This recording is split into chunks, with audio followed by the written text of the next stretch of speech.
दुर्गा सप्तशती तीसरा अध्याय। कमल के आसन पर विराजमान देवी, जिनके अंगों की कांति उदय काल के सहस्त्रों सूर्यों से भी अधिक देदीप्यमान है। उन्होंने लाल रंग की रेशमी एवं आकर्षक साड़ी पहन रखी है, जिनके गले में मुंडमाला सुशोभित हो रही है, जिनके दोनों स्तनों पर रक्त चंदन का लेप लगा हुआ है, जिनके कर कमल जप मालिका विद्या अभय और बर जैसी मुद्राओं से सुशोभित है, जिनके 3 नयन उनके मुखार बिंद की शोभा को द्विगुणित कर रहे हैं, जिनके मस्तक पर चंद्रमा के साथ रत्न जटित मुकुट बंधा है, को भक्ति भाव से सादर प्रणाम करता हूँ।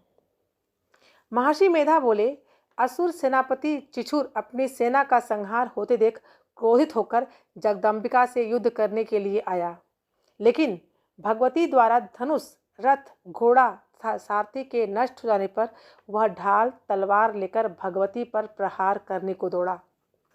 उसने तीक्ष्ण धार वाली तलवार से सिंह के मस्तक पर प्रहार करके बड़े वेग से भगवती की बाईं भुजा पर वार किया।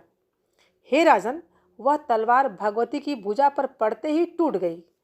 तदंतर उसने बड़े क्रोध से लाल नेत्र करके त्रिशूल उठा लिया तथा भद्रकाली देवी की तरफ उसे फेंका। त्रिशूल को अपनी ओर आते देख देवी ने अपना त्रिशूल छोड़ा और उस महादैत्य को भी मार गिराया।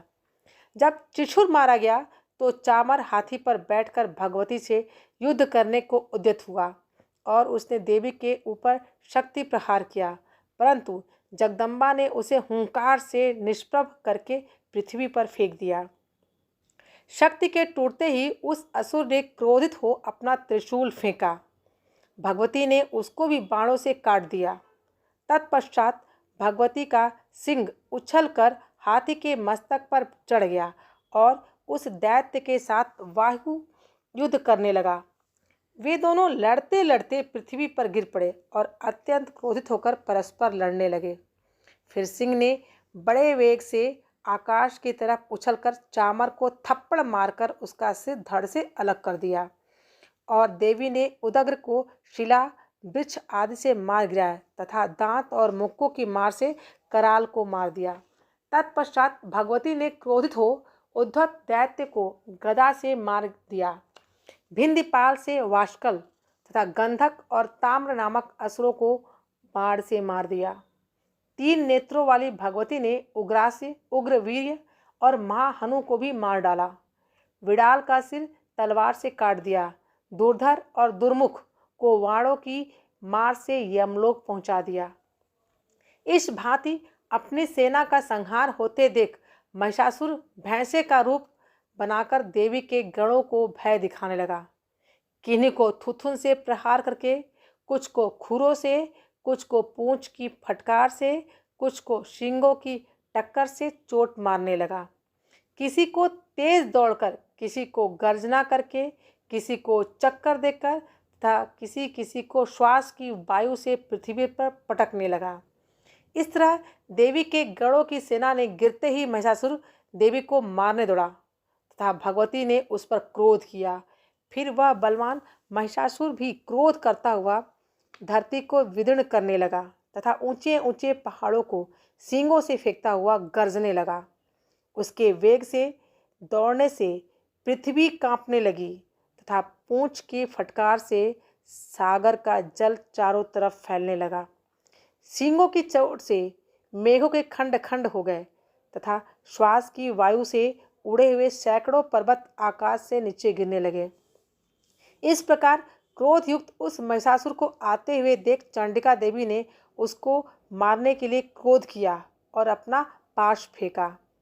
वह असुर उस पाश में बंध गया। पाश में बंधते ही उसने अपना भैंसे का रूप त्याग दिया और सिंह का रूप धारण कर लिया। जैसे ही भगवती ने उसका सिर काटना चाहा, वैसे ही असुर तलवार लिए मनुष्य के रूप में परिवर्तित हो गया। तब भगवती ने वाणों की वर्षा करके ढाल तलवार सहित उसके शरीर को काट दिया।